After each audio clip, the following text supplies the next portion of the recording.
baik untuk memperjelas dan meluruskan jawaban-jawaban atau diskusi yang telah kita lalui tadi.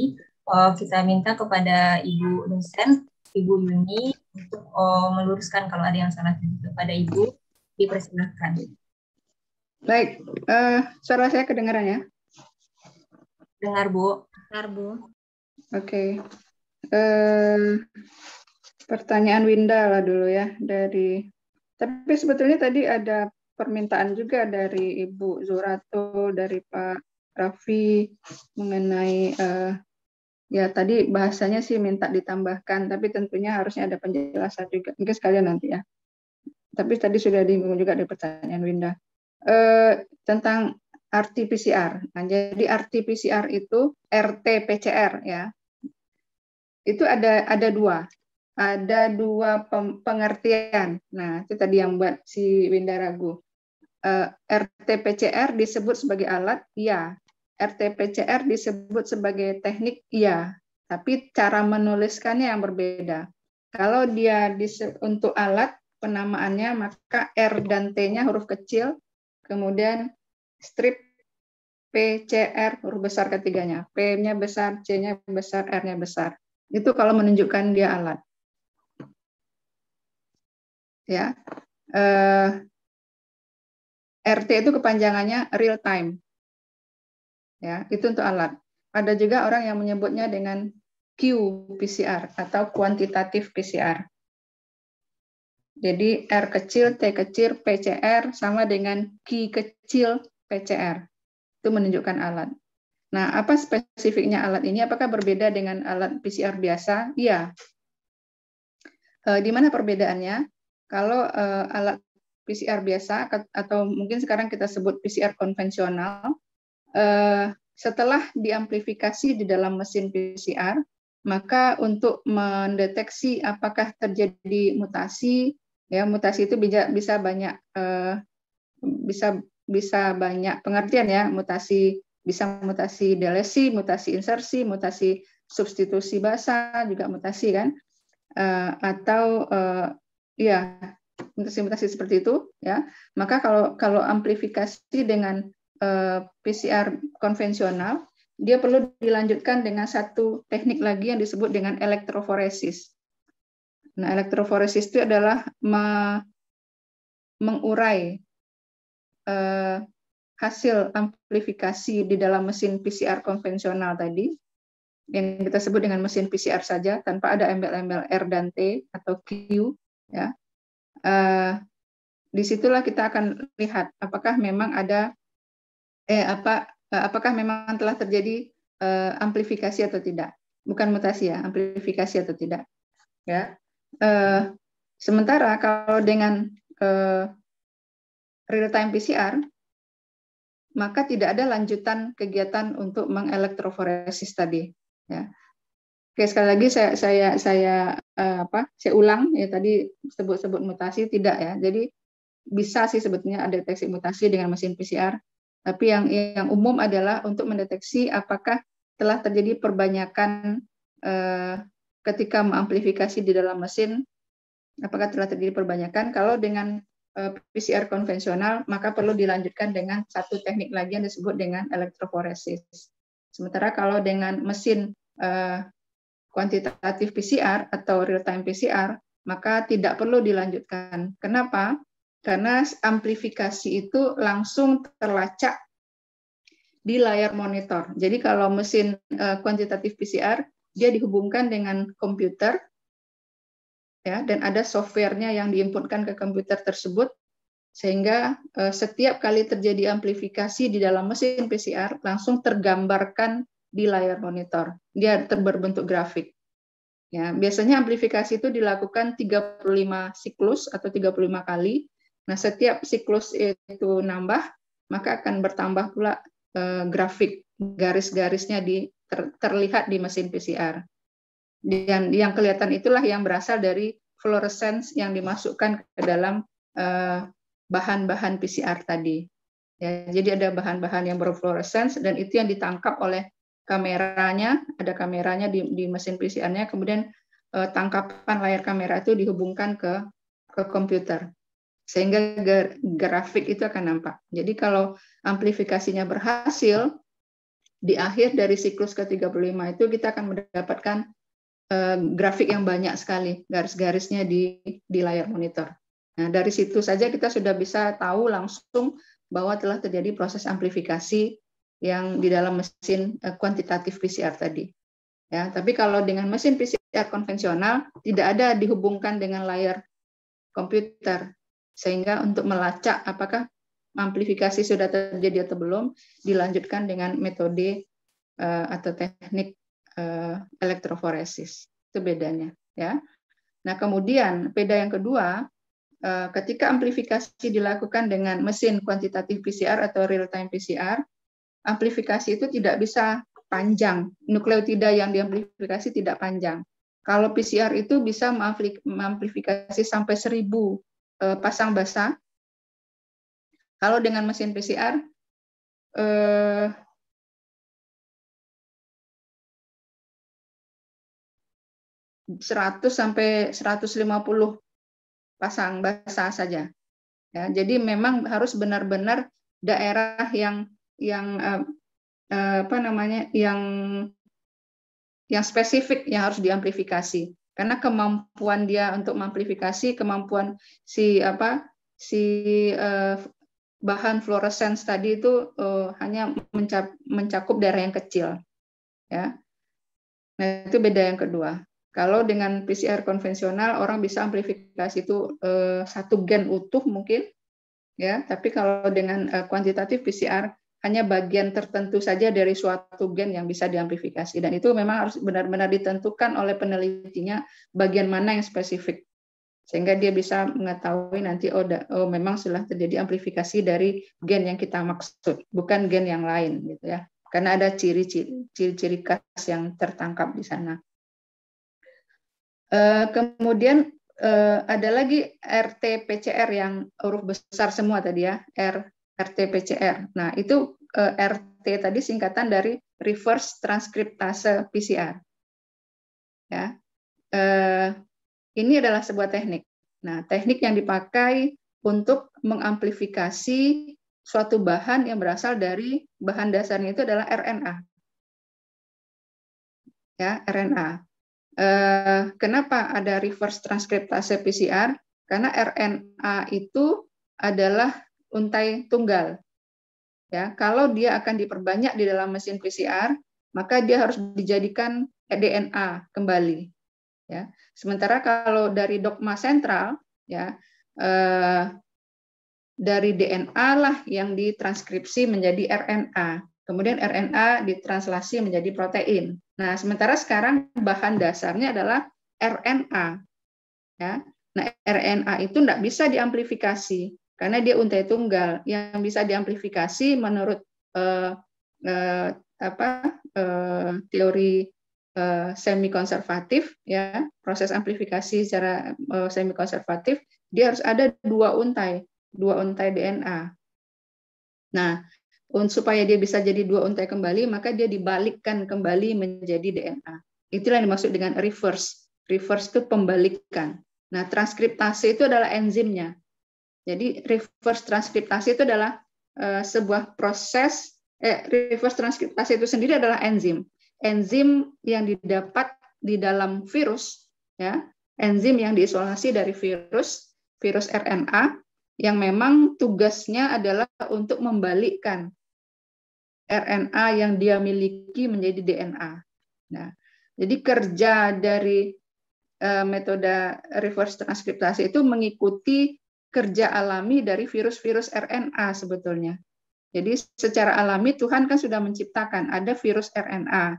Nah, virus RNA ini kan tidak bisa memperbanyak diri kalau, ya semua virus kan seperti itu ya. Virus tidak bisa memperbanyak diri kalau dia berada di luar inangnya.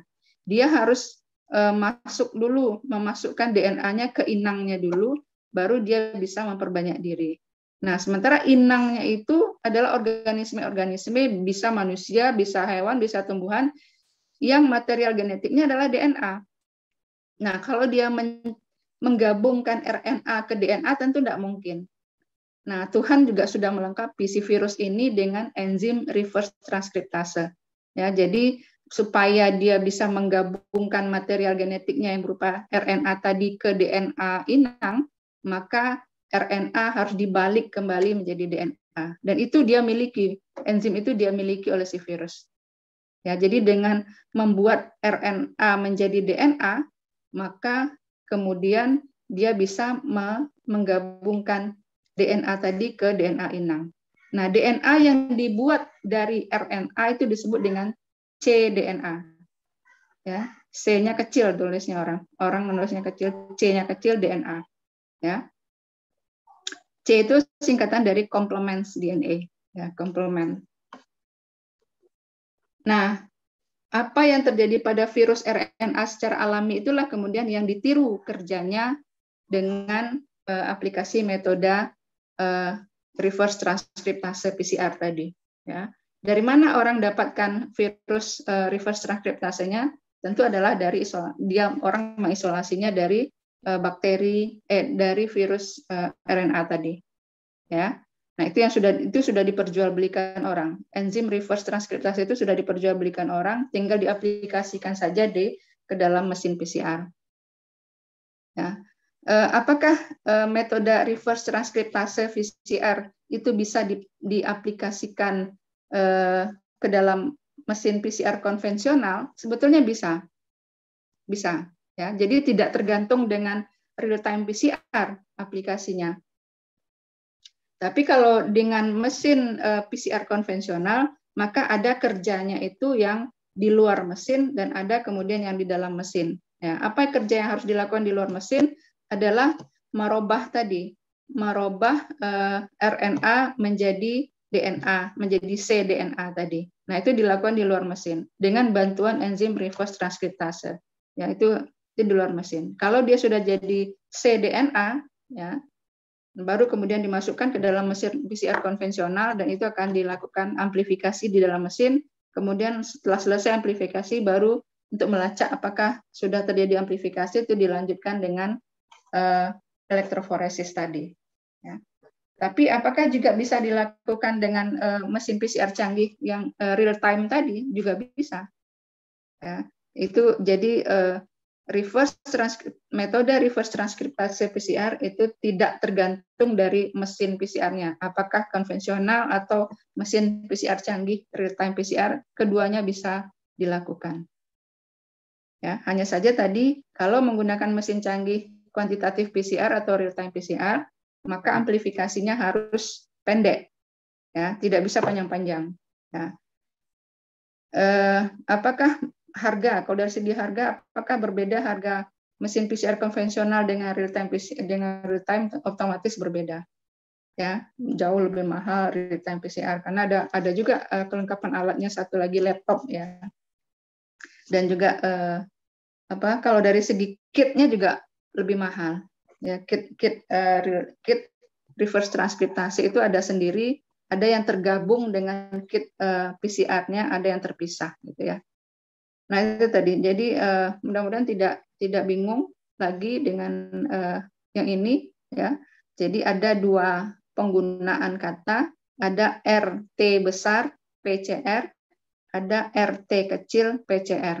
Kalau RT besar PCR itu adalah metode, RT itu singkatan dari reverse transkriptase PCR.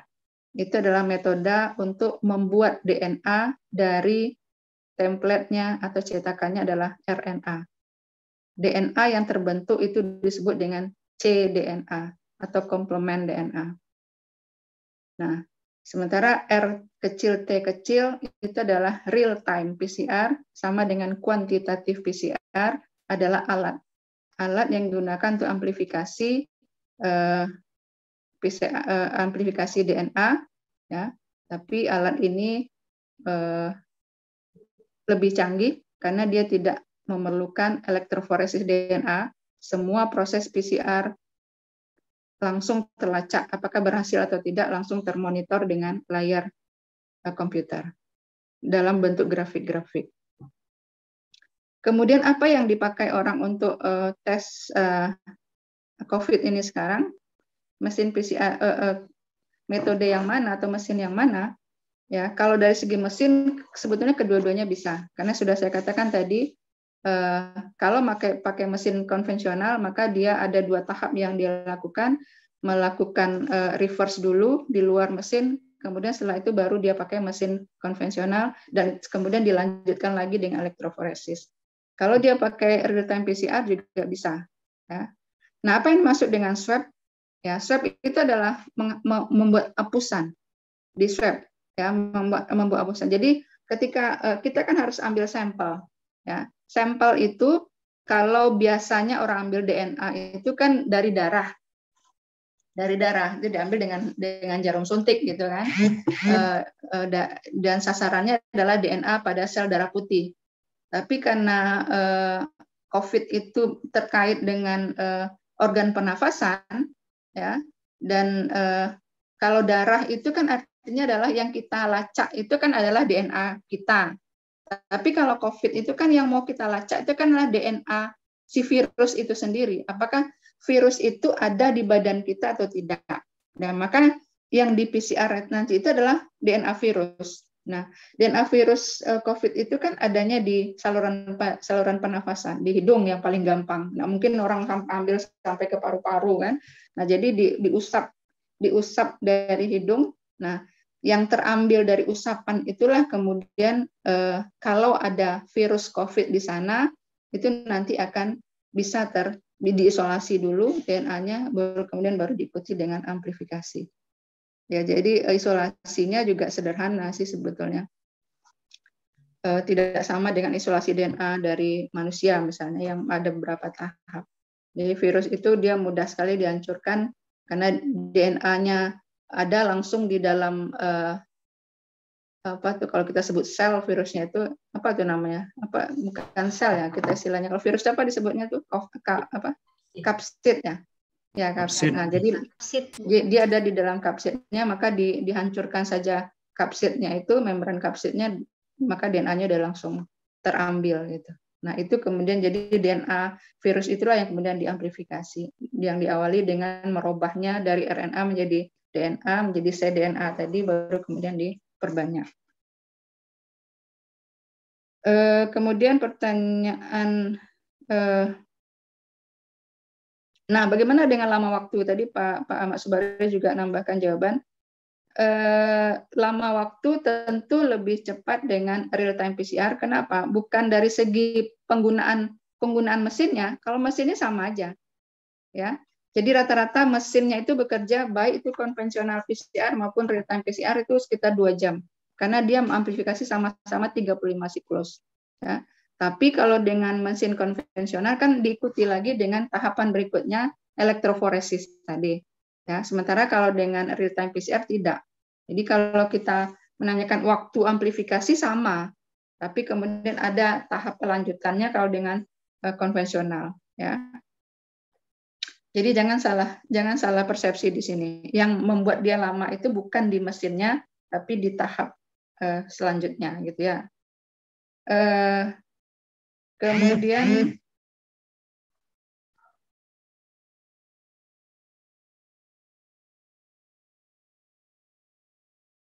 pertanyaan Pak Erik, nah sequencing ya, tadi coba dijawab oleh pemakala itu bisa mensequencing sepanjang 5.375. Nah itu luar biasa itu ya. Jadi enggak bisa sepanjang itu sekaligus sequencing, enggak bisa. Jadi mesin sequencing itu atau kita sebut dengan sequencer itu hanya bisa bekerja normal atau bekerja bagus itu sekali proses sequencing itu hanya sepanjang 500 nukleotida. Ya. Enggak tahu lah kalau ada mesin sequencer yang bagus sekarang ini, tapi saya pernah beberapa kali sekarang ini bukan di bawah 2000-an ya, sudah di atas tahun 2000-an ini, 2018 itu tetap saja itu sudah dikirim ke Singapura dan ada juga yang dikirim ke Korea, itu ya enggak bisa lebih dari 500. Kalau kita paksakan lebih dari 500 nukleotida, dia tidak terbaca dengan baik lagi. Keriting-keriting saja grafiknya. Dan kalau grafiknya udah keriting-keriting itu enggak akan terbaca. Ini nukleotidanya C atau A atau apa, sama aja tinggi grafiknya semua. Ya, jadi yang apa?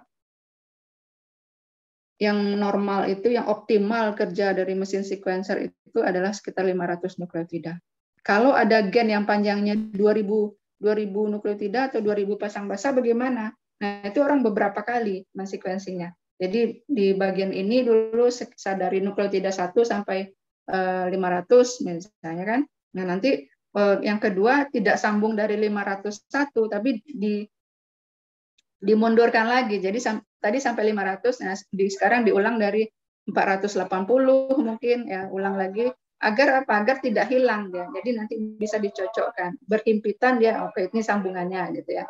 Jadi orang selalu gitu. Jadi ketika menyambung berikutnya pasti diambil kembali bagian yang sudah tersequencing itu supaya tidak hilang ya. Ini sambungan siapa, ini sambungan siapa. Nah, itu bisa terlacak kalau dia diulang kembali ujungnya gitu. Nah, orang sudah melakukan sequencing terhadap genom manusia.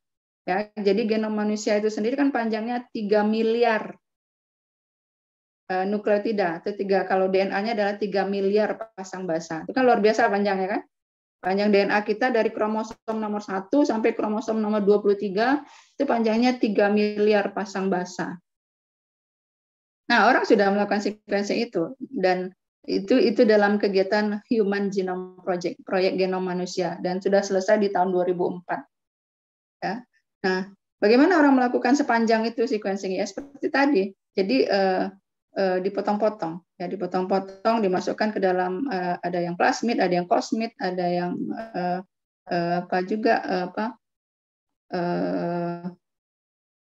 apa tuh yang dari bakteri, satu lagi dari apa ya macam-macam media yang dipakai ya. Jadi disisipkan DNA manusia itu sepotong-sepotong ada yang ke plasmid, ada yang ke cosmid gitu ya. Dan itu sudah selesai dilakukan dalam proyek Human Genome Project. Tapi sekali sequencing itu sekitar 500 nukleotida. Kemudian pertanyaan, nah kalau mengapa enzim Taq polimerase yang dipakai, tadi jawabannya sudah betul ya, karena enzim inilah yang paling aman untuk panas tinggi ya, dia tahan terhadap panas tinggi.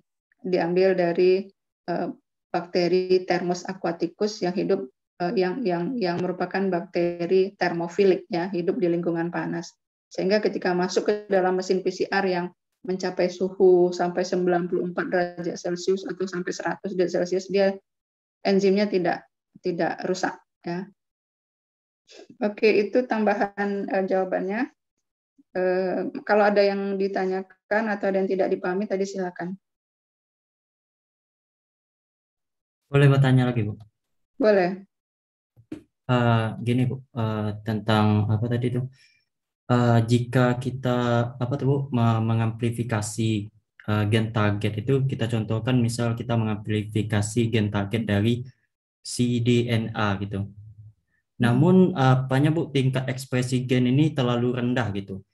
Jadi solusinya itu apakah kita harus menggunakan RNA atau cDNA dengan konsentrasi yang lebih tinggi, atau menambahkan jumlah siklus dari PCR-nya, Bu, gitu. Bicara tadi amplifikasi ya.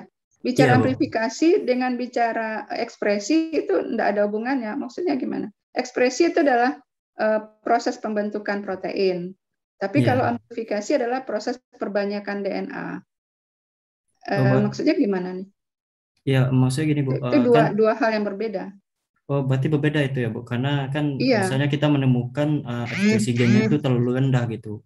Kalau ekspresi gen itu artinya adalah ekspresi gen itu kan ada dua tahap. Ada proses pembentukan RNA dari DNA nih, dari DNA ditranskripsi menjadi RNA, kemudian ditranslasi menjadi protein. Itu adalah proses ekspresi gen namanya. Jadi produk akhir dari DNA itu kan adalah protein. Ekspresinya berhasil artinya si proteinnya terbentuk, dan itu terjadi di dalam tubuh organisme hidup kan. Tapi kalau yang namanya amplifikasi itu sama dengan replikasi. Kalau di dalam sel kita replikasi, itu proses perbanyakan DNA, memperbanyak saja. Belum bicara tentang ekspresi. Ya, jadi kalau di dalam siklus sel, replikasi itu ada di fase S. Ya, sementara ekspresi yang terdiri dari transkripsi dan translasi itu adanya di fase G1 dan G2. Beda. Iya, Pak. Jadi maksud pertanyaan Pak Erik yang mana nih? Ya, Dika tadi akan ada pengaruhnya gitu, Bu, gitu. Ketika maksudnya itu gitu ekspresi dari gen targetnya itu rendah gitu. Mungkin bukan ekspresi maksudnya. Mungkin hasil atau kuantitas atau jumlah dari template-nya yang sedikit. Mungkin itu, nah. Kalau ekspresi tidak lagi. Kemungkinan kayak gitu Bu.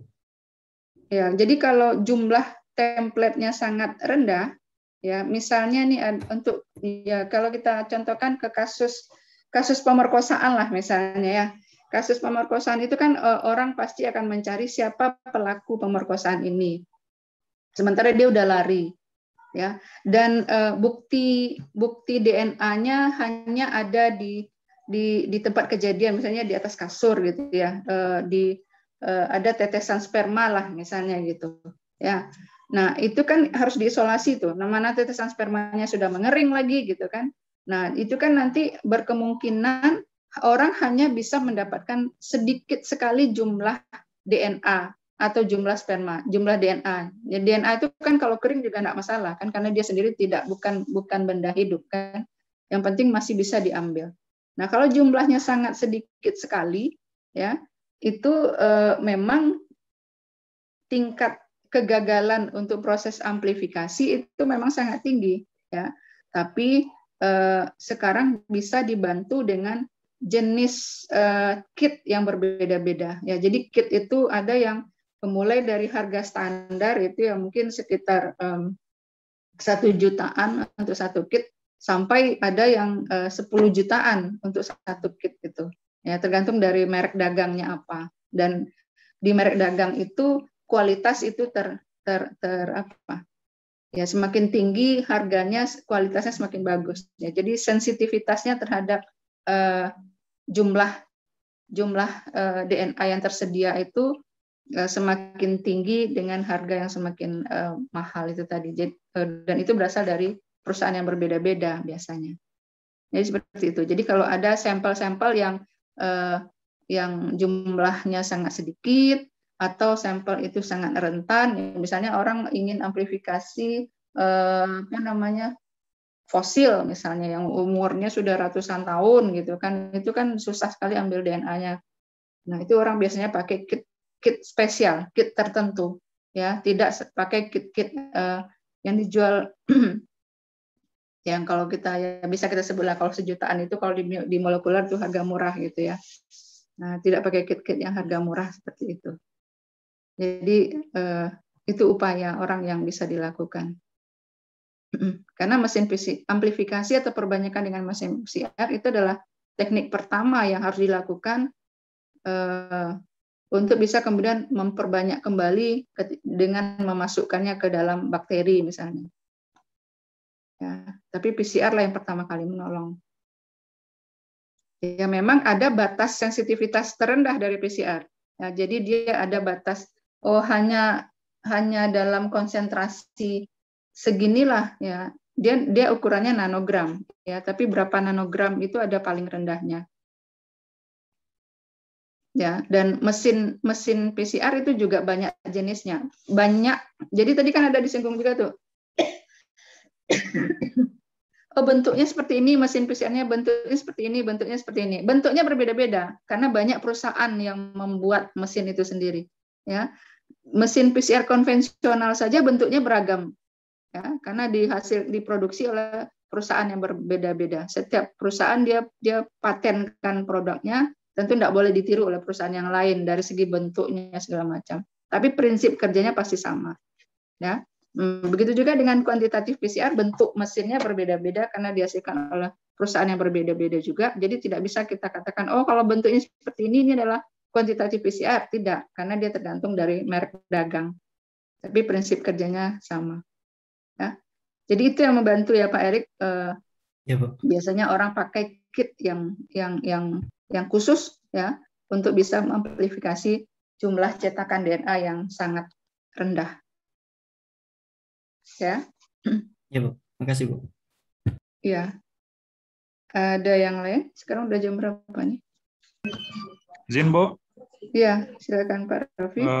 Ya, Bu, ini mau menanyakan mengenai salah satu metode sequencing ya, Pak, yaitu yang Maxam Gilbert itu, Bu. Nah, itu metodenya kan salah satu tahapannya itu menggunakan suhu 95 derajat Celcius gitu ya, Bu ya.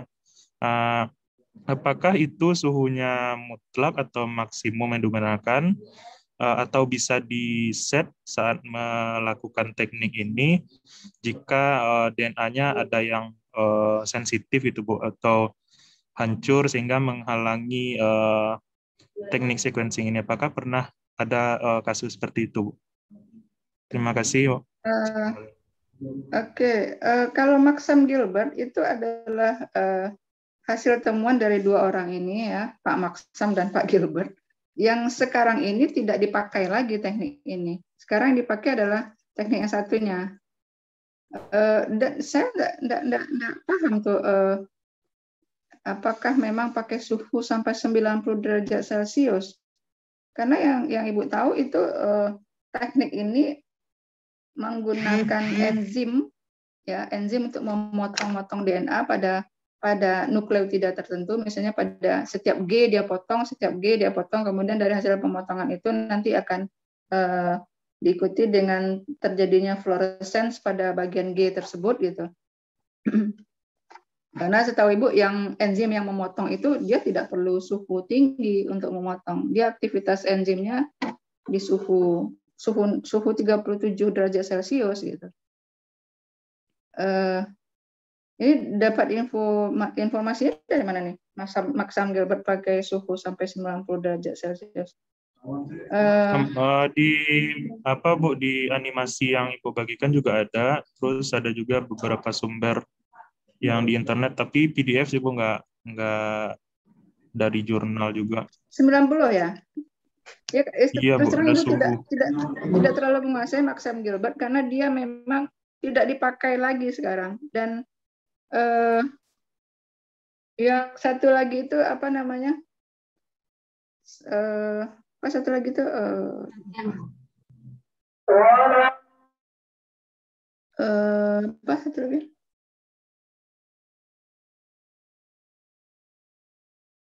Lupa. Nah, itu yang dipakai untuk mesin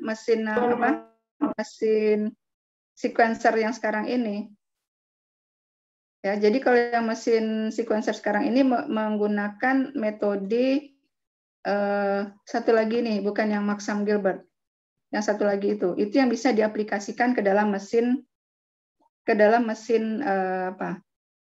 mesin sequencer. Oh, mungkin 90 derajat tadi itu adalah untuk melepaskan DNA untai ganda menjadi untai tunggal itu, Pak Raffi. Ya, jadi kan untuk proses sequencing itu yang dibaca kan kalau DNA normal ya, yang dibaca kan cukup satu untai saja. Nah, untuk menghasilkan satu untai DNA dari untai ganda, dia kan perlu didenaturasi. Nah, denaturasi itu kan memutuskan ikatan hidrogen itu harus minimal pada suhu 90 derajat Celcius. Atau bisa juga dengan teknik lain memasukkannya ke dalam larutan asam. Tapi kalau masukkannya ke dalam larutan asam kuat, tentu DNA-nya nanti bukan rusak sih, tapi susah untuk ditambahkan enzim dan segala macam. Nanti enzimnya kan akan rusak ya. Tapi kalau dengan memasukkan ke dalam mesin dengan memanaskan, maka itu tidak menimbulkan kerusakan pada si enzimnya gitu. Ya, tapi terus terang secara detail Ibu juga tidak paham dengan kerja Maxam dan Gilbert karena dia sendiri itu tidak ada sampai sekarang ini orang tidak menggunakan metode Maxam Gilbert lagi gitu. Yang dipakai ya metode yang satunya lagi itu. Yang satu lagi itu apa ya? Sekarang Ibu lupa pula. Ada yang tahu nggak ya? Sanger ya, ya Sanger. Ya, metode Sanger. Nah, kalau metode Sanger itu yang diaplikasikan ke dalam ke dalam mesin sequencer saat ini. Dan kerjanya kalau dalam mesin Sanger itu bisa dijelaskan secara detail. Ya. Kalau Maxam Gilbert dia setelah denaturasi dia akan dipotong-potong pada nukleotida tertentu, misalnya pada G, setiap G dia akan dipotong gitu. Nah, kemudian dari situ bisa membaca. Itu Pak Raffi yang bisa Ibu tambahkan. Ya, terima kasih, Bu. Oke. Masih ada? Oke, kalau tidak ada kita masih ada? Iya, Bu. Iya, silakan Pak Bari. Terakhir, Bu, kan ketika kita nanti di sequencing kan kurang jelas suaranya. Cek apa? Jelas, Bu? Cek. Iya. Nah, ketika kita sequencing kan untuk mendapatkan daripada hasil sequencing itu kan untuk dibandingkan tuh dengan spesies apa yang mirip atau tidak gitu. Apakah nanti ambang batas kategori dia mirip itu ada atau tidak? Kalau untuk apa ya? Kalau untuk jadi sebetulnya sequencing itu banyak tujuan, ya banyak tujuan. Ada tujuan pertama itu adalah memang untuk membaca urutan-urutan nukleotida dari suatu gen saja. Ya, jadi misalnya kalau orang belum tahu nih, misalnya orang menemukan suatu gen baru. Nah, gen baru ini orang tidak tahu nih apa urutan-urutan nukleotidanya. Nah, maka dilakukan proses sequencing. Setelah di sequencing baru orang tahu, oh ternyata gen Z ini urutan nukleotidanya adalah ini. Jadi hanya sekedar untuk mengetahui urutan nukleotida dari suatu gen yang baru. Itu yang pertama. Kemudian yang kedua, sequencing juga bisa dilakukan untuk mengetahui ada tidaknya terjadi mutasi. Ya. Nah, bagaimana mutasi ini bisa dikategorikan dia termutasi atau tidak? Tentu kita bandingkan dia dengan kondisi normal. Kalau terjadi perubahan satu nukleotida saja dari suatu DNA, ya, itu sudah disebut mutasi sebetulnya. Itu namanya mutasi titik, ya, mutasi substitusi atau mutasi titik. Tapi kemudian apakah mutasi satu nukleotida ini berdampak kepada organisme yang mengalami mutasi tersebut? Nah, akan kita lihat lagi, ya.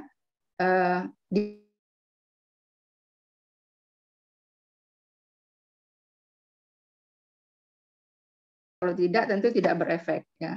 Tapi kemudian saat mutasi titik terjadi di ekson, tapi kemudian merubah asam amino, itu mungkin bisa berdampak, ya. Kemudian mutasinya kalau mutasi titik, mutasi bisa juga terjadi mutasi delesi misalnya, terjadi pengurangan DNA atau mutasi insersi, terjadi penambahan nukleotida. Nah, jadi untuk mengetahui adanya mutasi atau tidak. Dan kemudian ada lagi orang menggunakan metode sequencing untuk menentukan spesies, ya. Itu teknik terbaru di dalam klasifikasi, ya, klasifikasi. Nah, kalau untuk menentukan spesies itu memang ada kesepakatan dari para ahli di bidang itu sendiri, ya. Jadi misalnya di bidang tanaman-tanaman, ya, dia punya kesepakatan. Kesamaan itu kalau misalnya 90% kesamaannya itu di atas 95% kalau nggak salah. Kalau kesamaannya itu di atas 95%, itu masih dikatakan satu spesies. Tapi kalau sudah di bawah 95%, ya, itu bisa dianggap sebagai spesies baru. Nah, itu ada kesepakatan di antara para ahli taksonomi itu sendiri. Ya. Jadi sequencing itu adalah satu gold standard di dalam bidang genetika molekuler ya. Jadi standar yang paling tinggi lah untuk menjelaskan segala sesuatunya ya. Apakah telah terjadi perubahan, apakah dia bagaimana urutan-urutannya. Jadi kalau yang belum tahu kita bisa jadi tahu urutan-urutannya. Kemudian dari yang tahu ini kemudian orang juga bisa mengkarakterisasi, oh ini adalah bagian untuk mengkode gen, mengkode DNA, mengkode protein, ini adalah bagian promoternya, ini adalah intronnya dan segala macam ya. Tapi kemudian juga orang bisa menggunakan hasil sequencing itu untuk menentukan terjadi mutasi atau tidak, dan orang juga bisa menggunakan hasil sequencing itu untuk mengidentifikasi atau mengelompok-ngelompokkan organisme. Ya, Pak Bari. Jadi persentasenya itu disepakati di para ahlinya masing-masing gitu. Ahli taksonomi tumbuhan dia punya kesepakatan sendiri, ahli taksonomi hewan dia punya kesepakatan sendiri, taksonomi mikroba dia punya kesepakatan sendiri juga. Karena itu tidak bisa digeneralisasi. Karena mikroba itu kan dia mudah sekali bermutasi ya. Virus atau bakteri itu mudah sekali bermutasi. Apakah setiap kali dia memutasi 2 atau 3 nukleotidanya itu sudah disebut sebagai spesies baru? Nah, itu mereka yang menentukan. Ya, kalau 2 atau 3 di tumbuhan itu mungkin belum disebut spesies baru karena karakteristiknya berbeda. Gitu. Ibu enggak tahu persis berapa ketentuan itu di setiap bidang itu. Apakah menjawab jawabannya yang Ibu berikan, Pak Subari? Baik, Bu, terima kasih, Bu. Oke. Oke, kalau waktu sudah sore ya, Ibu kembalikan ke kelompok 2. Baik, terima kasih kepada Ibu telah memberikan pemantauan materi terhadap materi hari ini. Semoga ilmu yang kita dapatkan bermanfaat. Mari kita semua ucapkan alhamdulillahirrahmanirrahim. Pertemuan hari ini. Assalamualaikum warahmatullahi wabarakatuh. Waalaikumsalam. Waalaikumsalam warahmatullahi wabarakatuh. Pak Raffi, untuk apa? Untuk recording yang apa? Filsafat ilmu udah ada? Udah ada, Bu. Sebentar lagi dikirim, Bu. Baik. Ini lagi kuliah, ya. segan juga ngirim. Ya, Bu, sebentar lagi dikirim. Oke. Ya, yang ini juga tolong diselesaikan ya, kelompok 2 ya. Baik, Oke, Ibu keluar ya. Assalamualaikum. Waalaikumsalam Waalaikumsalam warahmatullahi wabarakatuh. Terima kasih, Bu.